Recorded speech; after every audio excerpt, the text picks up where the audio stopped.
ابن صفی ایک بے نظیر ناول نگار۔ تحریر فراز علی حیدری۔ اردو جاسوسی ادب میں جس مصنف کو ایشیا میں سب سے زیادہ شہرت اور پذیرائی حاصل ہوئی وہ جناب اسرار احمد المعروف ابن صفی ہیں۔ جب 26 جولائی 1928 کو صوبہ اتر پردیش کے الہ آباد میں ابن صفی نے جنم لیا تو ان کے والدین کو اندازہ بھی نہ تھا کہ عام سے علاقے میں پیدا ہونے والے اس بچے کی شہرت چہار سو پھیل جائے گی اور اس کے قلم سے تخلیق کردہ کردار اس کی موت کے بعد بھی اس کا نام زندہ رکھیں گے۔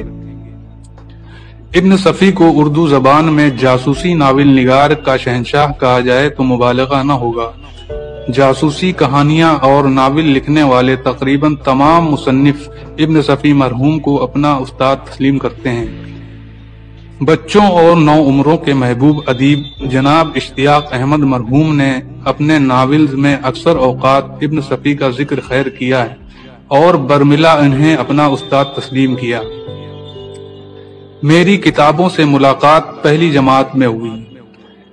جب میری امی ابو نے مجھے اخبار بینی میں دلچسپی لیتے دیکھا تو ہاتھ پکڑ کر ابراہیم لائبریری لے آئے، جہاں سے وہ خود ابن صفی، اشتیاق احمد، ایم راحت، علیم الحقی کے ناول سمیت جاسوسی اور سسپنس ڈائجسٹ وغیرہ لے کر پڑھا کرتے تھے۔ ابتدا میں تو مجھے نونہال اور اشتیاق احمد کے ناول تھمائے گئے، پھر 5ویں جماعت سے ابن صفی کے ناول پڑھنے لگا۔ چونکہ کچا ذہن تھا اور عمران سیریز تھوڑی مزاحیہ لگتی تھی، اس لیے عمران سیریز پسندیدہ بن گئی۔ جاسوسی دنیا کے چند ناول پڑھ کر چھوڑ دیے تھے کیونکہ وہ کافی سنجیدہ سے لگتے تھے۔ ابن صفی کے علاوہ مظہر کلیم، ایم راحت، صفدر شاہین کی عمران سیریز پڑھی، مگر جو لطف ابن صفی کی تحاریر میں تھا وہ کسی اور میں کہاں۔ ابن صفی کی ناول نگاری کی مکمل اور جامع تعریف تو میرے بس کی بات نہیں، اس لیے بس اپنی محدود عقل کے مطابق جو کچھ ابھی تک محسوس کیا ہے اسے الفاظ میں ڈھال کر پیش کرنا چاہتا ہوں۔ سب سے پہلی اور خاص چیز ان کی کردار نگاری ہے۔ خدا ہی جانے کیا سوچ کر انہوں نے اپنے ناول کے مرکزی کردار تخلیق کیے کہ نصف صدی سے زائد عرصہ گزر جانے کے باوجود ان کی تخلیق کردہ کردار جاسوسی ادب سے شغف رکھنے والے افراد کے دل و دماغ پر راج کر رہے ہیں۔ انہوں نے اس خوبی سے کردار تخلیق کیے کہ ہر کردار کی عادات، اطوار، حرکات و سکنات، شخصی خاکہ نیز مکالمات ادا کرنے کا انداز تک دوسرے کرداروں سے بالکل جدا رکھا۔ کرنل فریدی کی سحر انگیز و بارعب شخصیت، کیپٹن حمید کی شوخ و چنچل لاپرواہی سے بری شخصیت، معصوم و شیطان عمران کی حماقت آمیز ذہانت اور اس کی پراسرار شخصیت، انور رشیدہ کا عجیب و غریب کردار، جوزف جیسا عجیب و غریب مالک پرست کردار سمیت ہر کردار اپنی جگہ لاجواب رہا ہے۔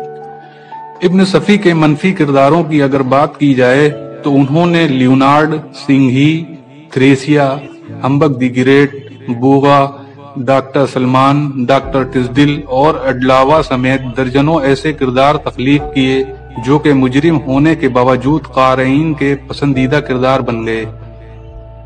اگر ان کے دوسرے خصوصی کا ذکر کیا جائے تو وہ منظر نگاری ہے۔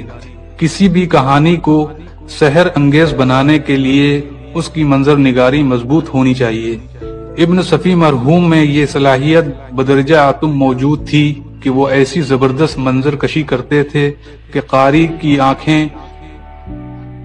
کی آنکھوں کے سامنے ان کے بیان کردہ منظر کی ویڈیو چلنے لگتی اور پڑھنے والا پوری طرح ان کے ناول کے سحر میں ڈوب جاتا۔ منظر نگاری کے ساتھ ساتھ انہوں نے بہت سے مقامات بھی تخلیق کیے جن کی شہرت آج بھی ویسی ہی ہے۔ اس کے علاوہ ان کے ناول میں معاشرتی مسائل کا بھی ذکر ہوتا ہے۔ اکثر اوقات ان کے ناول میں سیاسی طنز بھی ہوا کرتے تھے۔ بعض مذہبی باتیں اور پند و نصائح ایسے لطیف پیرائے میں بیان کرتے کہ دوست دشمن سب کے دل کو ان کے بیان کردہ بات چھو جاتی۔ مزاح نگاری میں بھی ان کو ملکہ حاصل تھا۔ سنجیدہ حالات والے ناول میں بعض ایسے اوقات مزاحیہ حالات اور مکالمات تخلیق کر دیتے کہ قاری کا ہنستے ہنستے برا حال ہو جاتا۔ ان کے ناول حقیقت سے کافی قریب ہوتے تھے۔